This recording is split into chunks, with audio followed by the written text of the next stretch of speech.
All right, so these are the comparison operators that we would use whenever we want to compare values of variables together. We have the less than, greater than symbols, and then we have two equal signs together that represent if we're trying to look for if a value is equal to another value.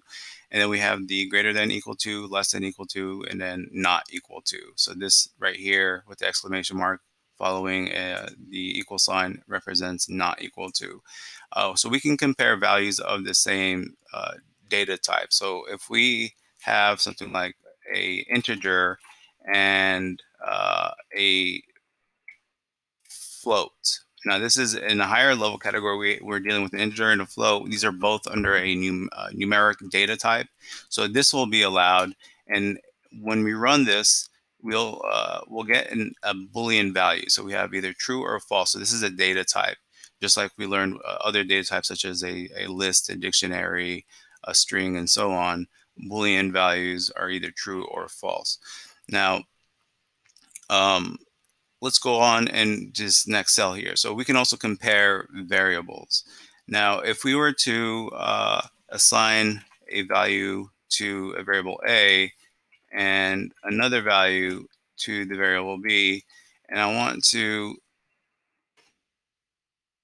check if A is greater than B, and I'm putting this in a print statement, and I'll run this, I get the Boolean value of true, because that is in fact true that A is greater than B. All right.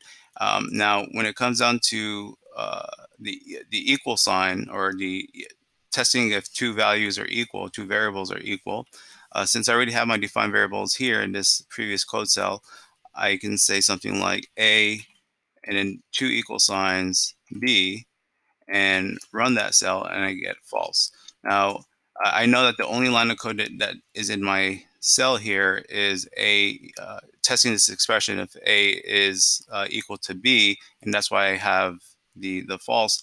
But sometimes you might not just have one line of code that you want to display information in your code cell.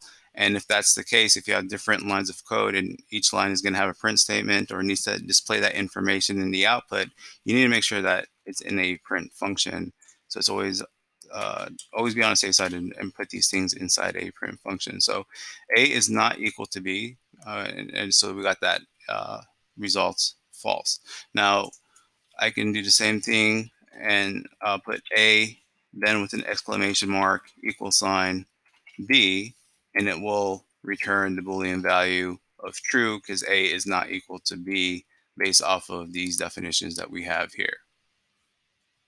Now, just keep in mind that these are, you want to be able to test the same data type. So if I had a value of 100 and I had a string value,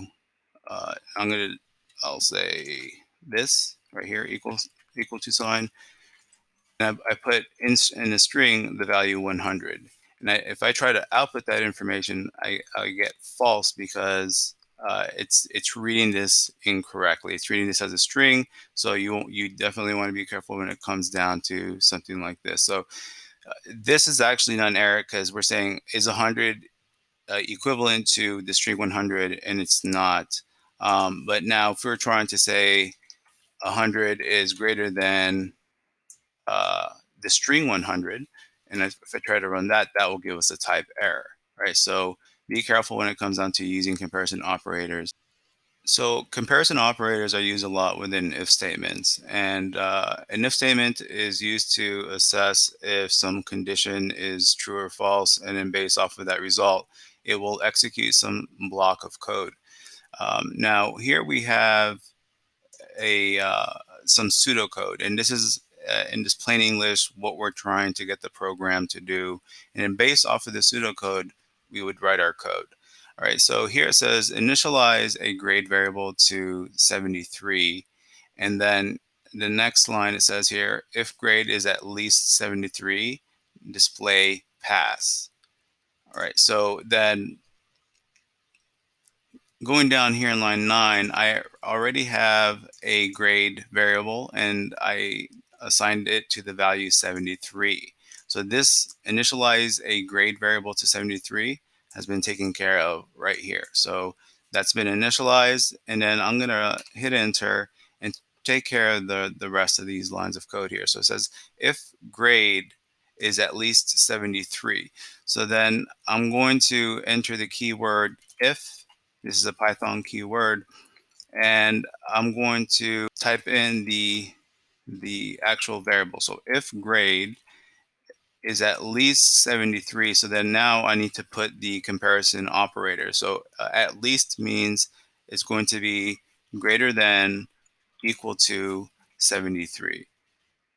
And then I'm going to end this with a colon sign, and this will be the header of my if statement. So if grade is greater than or equal to 73, then I'm going to hit enter. And when I hit enter, my editor here, it automatically indents for me. So that means whenever you have an if statement header and then you end it with the colon sign and hit enter, it knows that there's going to be a body portion that is connected to this if statement. So you want to make sure that that is indented, uh, and put whatever sort of action or code that you want it to do inside here if that statement is true.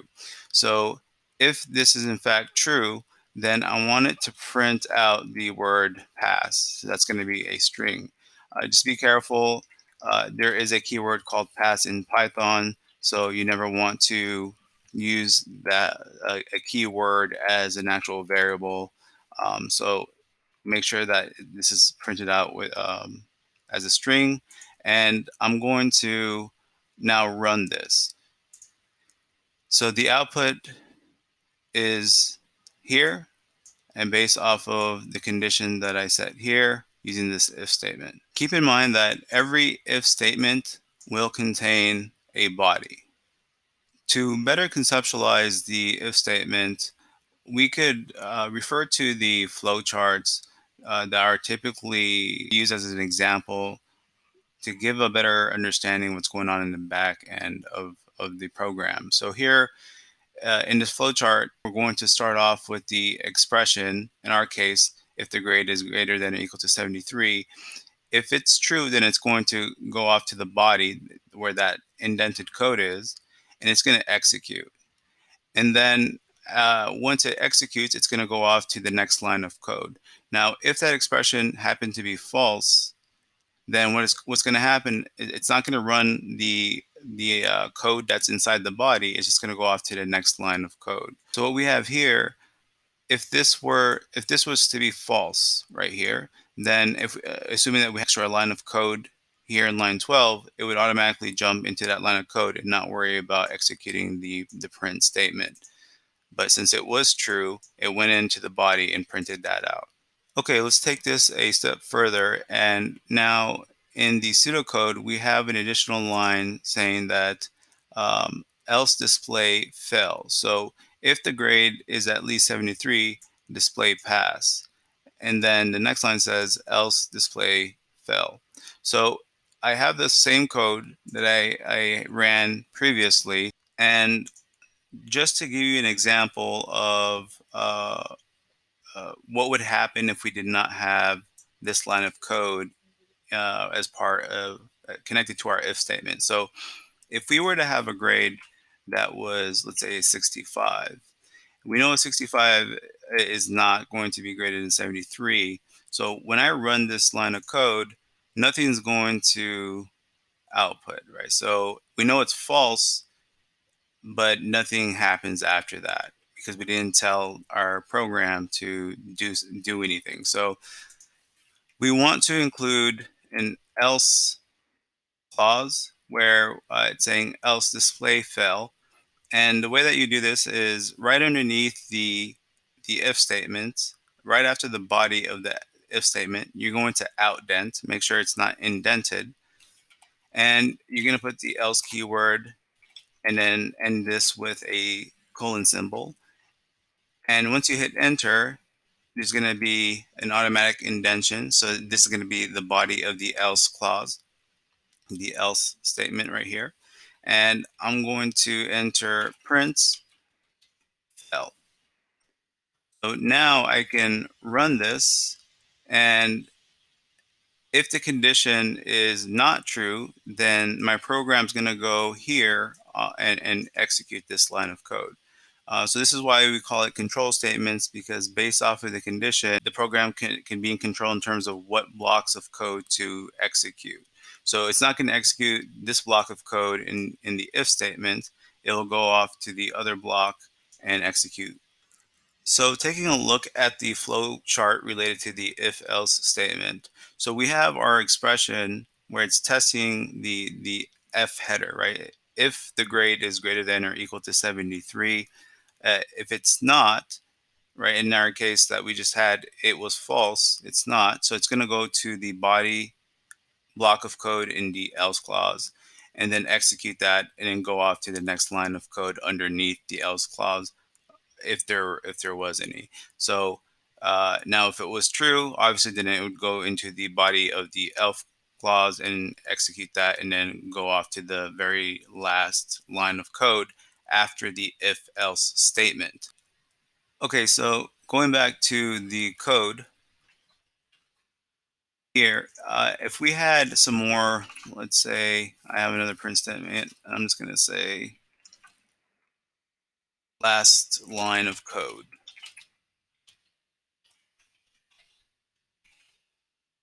right here. And if I run this, I'm going to run this entire cell that has all of this code. The output will it will output the fail that's in the body of the else clause, but it's also going to print out this that I have here where it says last line of code. And this will print out even if the condition was true, because now the if else, right, if has its own body, else has its own body, these are connected together as a group of code.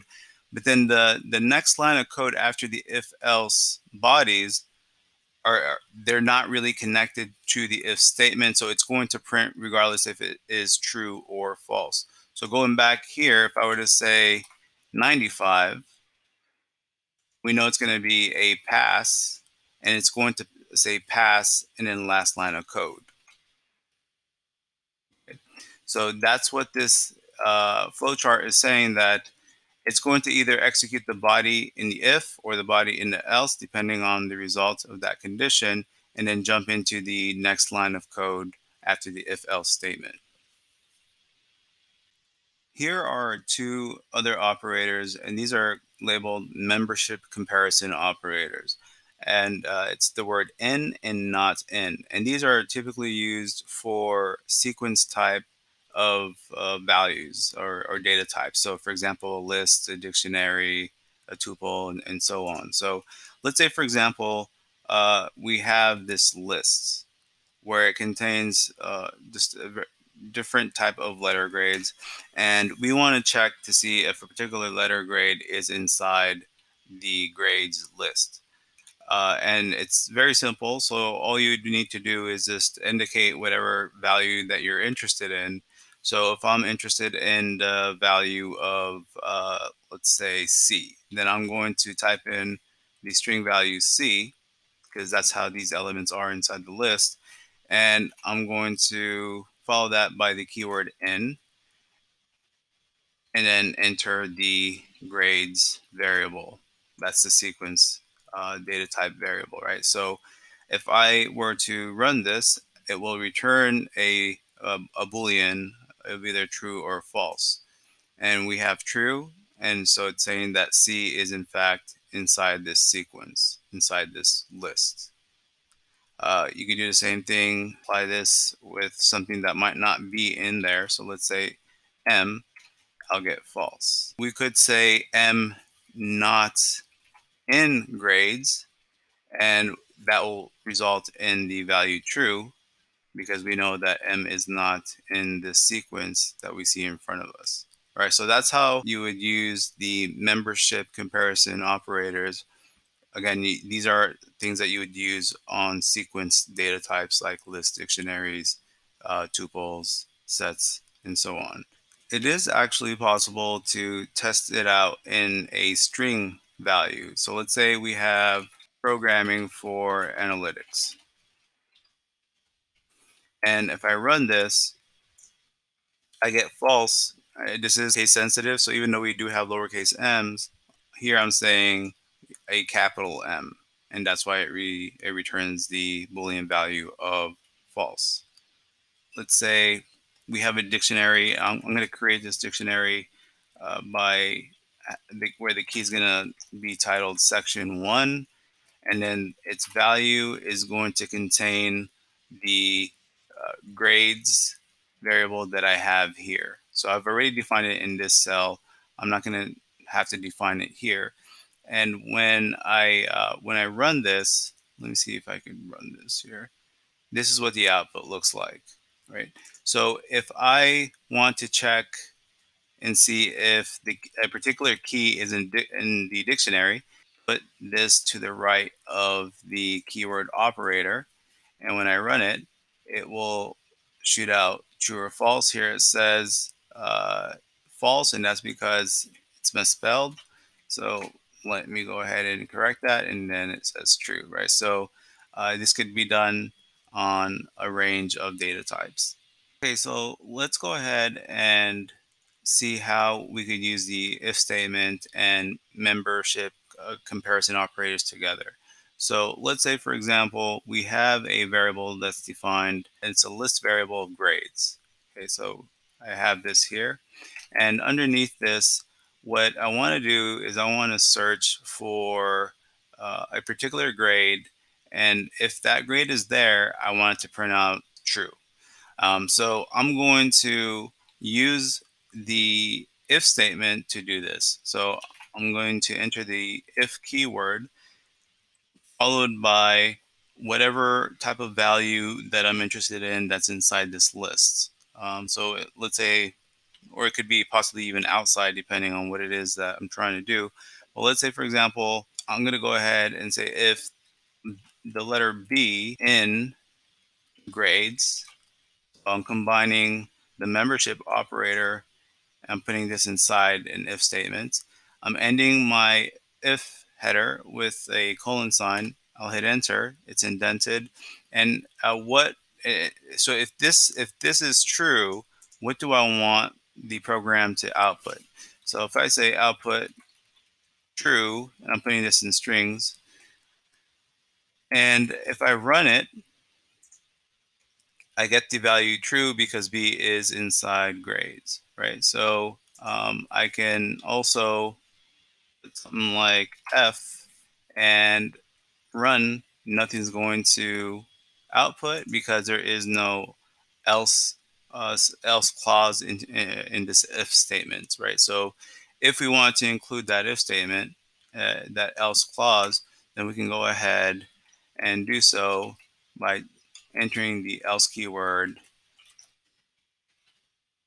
and whatever it is that we would like to print if it's not true here. So if I run it, I just have 3 dots right here.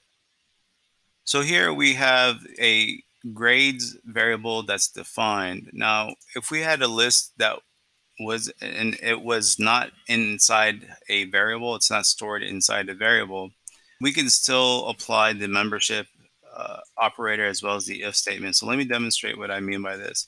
Let's assume that we don't have a grades variable, but we do have a list of grades. So let me just copy this list of grades, and I'm going to put that right after the in keyword.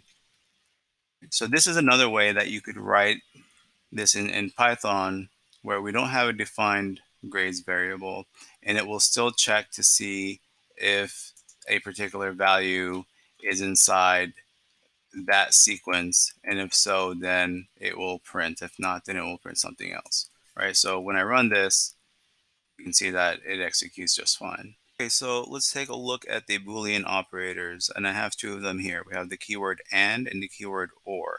And let's say, for example, we have 2 variables, and we have exam1 with the value, exam2 with the value.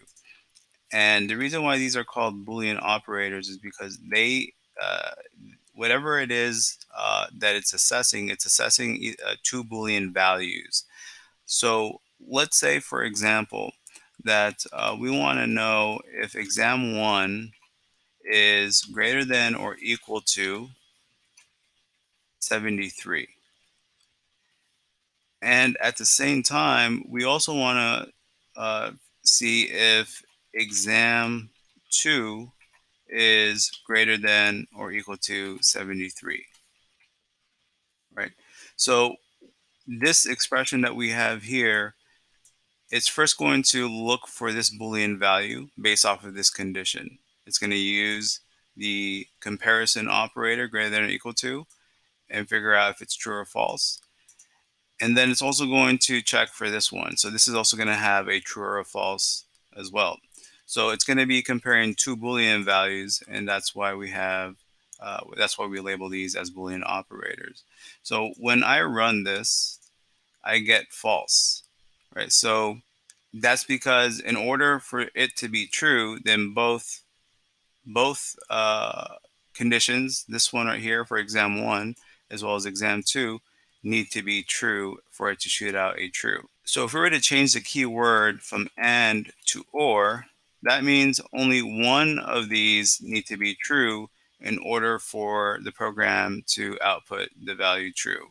So changing that to or and running the cell will get the true Boolean value. So let's take a look at this example where we combine an if statement and we're making use of the Boolean operator.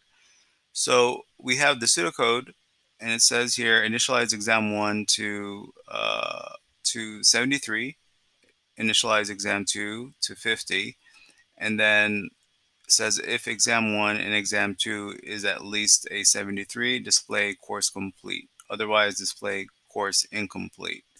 So underneath this multi-line comment section, I'm going to start entering my code.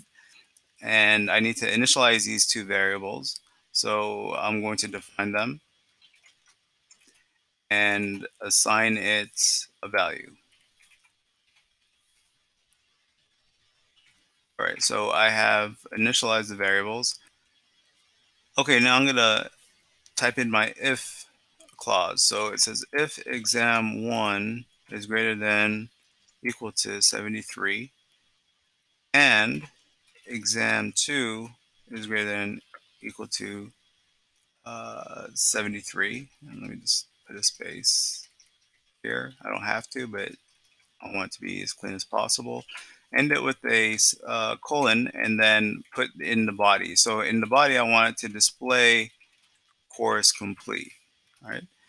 Now, if it's not true, so if the condition here is not true, I need to indicate what to output. So that's going to be in the else clause. So in the body, I'm going to have another print statement, and I'm going to enter course incomplete. Okay. Now, when I run this, go ahead and run it, see what happens, and we get a course incomplete. So we're going to apply the if, elif, else statement with some comparison operators. We have the pseudocode. Remember, so this is just in English terms what we're trying to do with our program, and then we're going to code it based off of this description. So here it says initialize the grade to 85. If the grade is greater than 89.99, display the letter grade A. If the grade is greater than 79.99, display the letter grade B, and so on. So I'm going to initialize a grade variable. So I'm going to define it and assign it the value of 85. Right, so that takes care of the initialization right here. And then now it's going to begin the if statement. So the first if statement says if the grade, I shouldn't write the, right? I should just write if grade is greater than 89.99, and I'm going to end it with the colon symbol. And then in the body, I'm going to put a print function and display A. All right, so that's going to be my first statement right here in regards to the if. Now, since there are multiple conditions that I need to check, what I'll do is instead of using the else, I'm going to type in elif and put the condition again. So elif grade, what's the next condition? The next condition is 79.99. So if grade is greater than 79.99, I want it to print B, right? So I'm going to do this one more time. It's the elif, and it's going to pretty much everything's the same, but I'm going to write here 72.99. It's going to print out C. Now the last statement here says else display the letter grade D. So here I'm not going to write an elif. I'm going to just write else and end it with a colon and then type in D. So the way that this statement works is that it's going to go one condition at a time to see if it's false. So we just have one grade here, and it's assigned the value 85. So the program is first going to check the first if statement and see if it's true. And if it is, then it's going to print it out, and then it's going to not even look at the rest of these statements here. But since 85 is not in this range right here, it's going to, after it checks this and sees it's not true, it's going to move on to the next statement. It's going to see that this is in fact true. It's going to print out B, and then it's not even going to bother looking at the rest of these statements that we have here. So when I run this, let me go ahead and see if this works. Right, so here is the output that we have here. Now, you could do this same type of code with, instead of elif, just a bunch of if statements, but this is not the approach that you would want to take, because by having a bunch of if statements, even if maybe the second if statement is true, your program is going to continue on and checking the rest of the if statements, and that's not efficient. So that's your approach when it comes down to the if elif when you're trying to test out multiple conditions. And here is the flow chart that's related to the if elif else statement. So it's going to check the first expression, so the first condition, and if it's true, then it's going to go ahead and execute whatever is in that body and then go off into the last line of code. Now, if it's not, then it's just going to keep on going and trying to see if there is a true condition, and then go ahead and execute that statement that's inside that elif statement, or perhaps if there's none, it'll go off to the else and print out or execute that line of code. Okay, so let's take a look at how the for statement works. This is a little different from the if statement, because the if statement doesn't iterate through a sequence or an iterable type of variable. So this is just the very basic type of description of a for statement. So here you have the for keyword, and then var could be any sort of arbitrary variable. It could be any name, and an iterable or some sort of sequence type, and then you can have some sort of action statements here, some block of code. And the way that it works is that it's going to iterate through all of the elements inside a sequence. And so here, if we look at this flow chart, it's saying for each item in a sequence, and it's going to check to see if it's in the last item of that sequence. And if it's not, then it's going to go off and execute some lines of code that's part of that for statement. And then it's going to keep on going in this loop until there is a last item in the sequence, and if it's true, it's going to exit the loop. So let's take a look at an example of this here. I have a variable with some elements in a list, and I want to be able to iterate through them using a for statement. So I'm going to enter the for keyword. It's a Python keyword, and then I can put, for now I'm just going to leave it as X. And this could be any sort of name, right? So that when we say arbitrary variable, it could be whatever type of name that you want it to be, followed by the keyword in Python, and then the name of the variable that's a sequence type. So we know that grades is a list, and it does have a sequence. It has an index, and so if it has an index, then you can iterate on it and go inspect each element inside the list one at a time. So the name of my list is called grades, and then I'm going to end that with a colon. So since I'm ending it with a colon, once I hit enter, I'm going to have some sort of statements that's related to this for clause that I have here. So what is it that I want to do? Let's just do a simple print function. So let's say we want to print each element or each item that's in this list one at a time. So inside this print function, I'm not going to put the variable grades in it. That's not correct. I'm going to put this arbitrary variable. So I'm going to enter X. So basically what this arbitrary variable is doing is it's going to the list and inspecting it one item at a time. So when I hit, uh, um, when I run this, this is what the output looks like. So it inspects the first item in the list, and then it creates a brand new line, and then it inspects the second item, prints it out, goes off to the third item, prints it out, etc. Right? So if I put grades in here and try to run it, this is the output. So I get pretty much just redundant information. It's the list being printed out, however many items I have in this list. So I have 1, 2, 3, 4, 5 items in the list, or 5 elements in the list. So that means I have this printed out 5 times, and this is not the approach that you want to take when you're using the for statement. You're always going to be interacting at least with the arbitrary variable once inside the body of this for statement, right? So um, let me just go ahead and run this again. Now, if I want to maybe do some sort of manipulation on each one of the elements that I have in this list, I can go ahead and do this within my print statement. For example, if I say x plus, let's go ahead and do an increase of 5 points for a curve and print it out. So I'm just going to go ahead and run it. It's going to execute that expression inside the print statement and then output that information, right?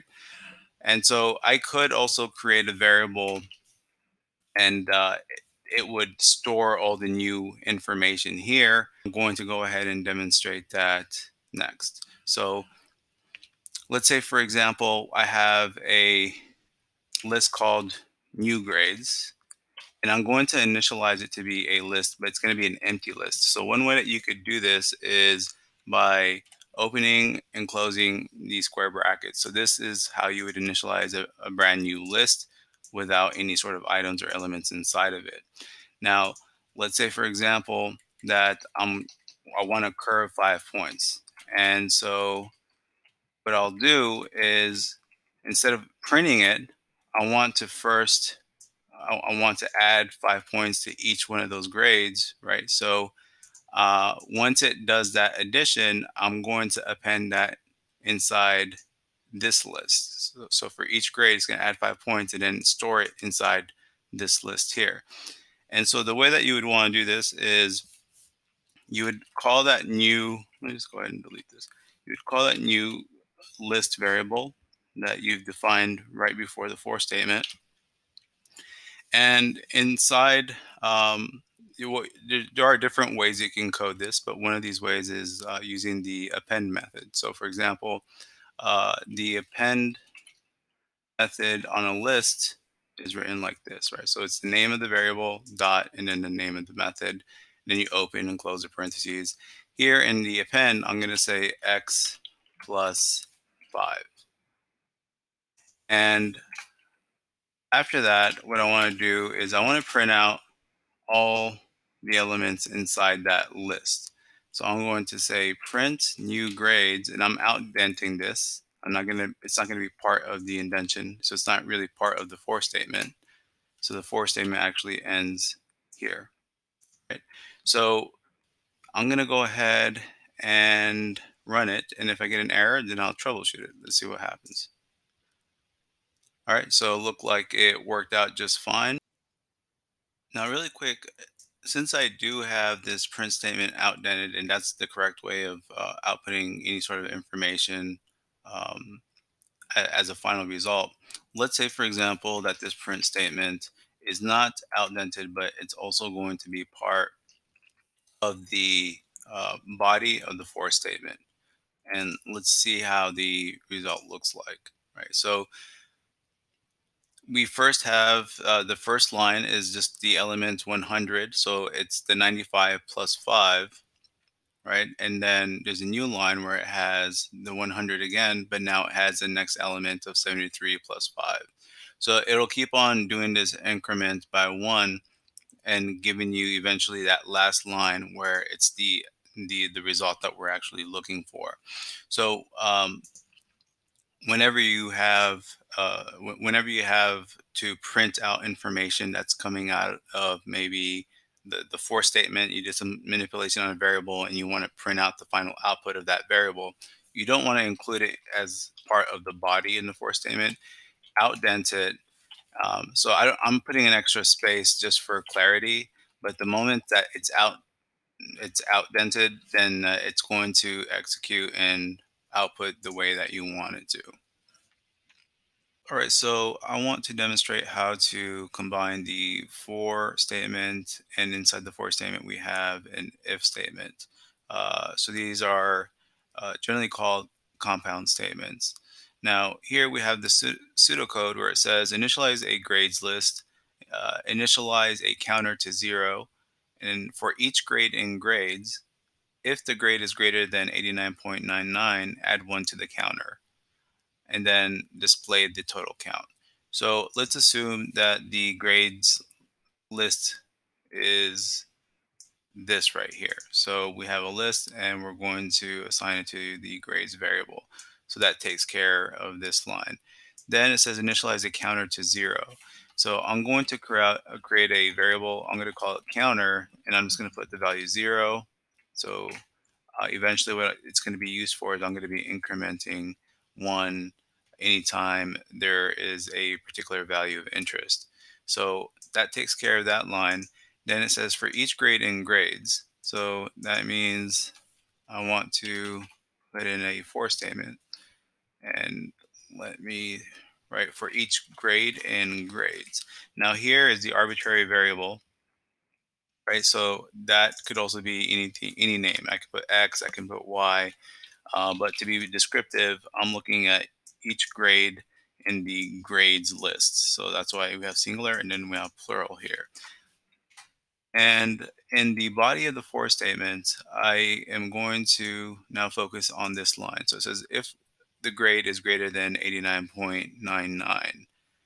So that means if the grade, so I'm going to write this one right here, this arbitrary variable inside the body, but I'm going to write if grade is greater than or equal to 89.99, and then I have to end that with a colon symbol.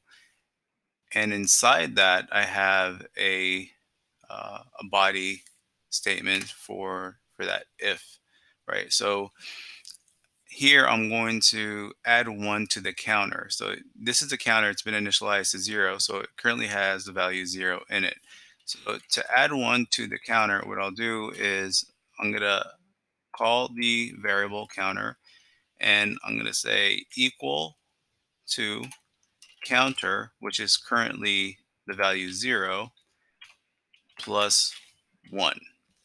So if this is true, if the grade that is going to be looked at when the for statement iterates is in fact true based off of this condition, I want to increment the count to 1.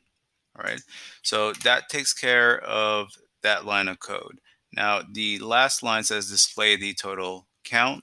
So count, the counter is going to be displayed, but I don't want to display it here because it's indented. I need to display that outside of the for if statement. All right, so I'll just hit enter and place it right there. And I'm going to run it, see if it works. If not, I'll debug it. And all right, so I got an error. It says name count is not defined. So that means here I wrote count when I should have said counter. Right, and so let me run this again. and then I get the value 2. So that is correct, because if we look at each one of the values inside the list, there's only 2 that meet this condition right here. All right. We could add on to this, and depending on, we can add additional conditions and put elif statements and so on. But here is just a very simple method of combining the for and the if together.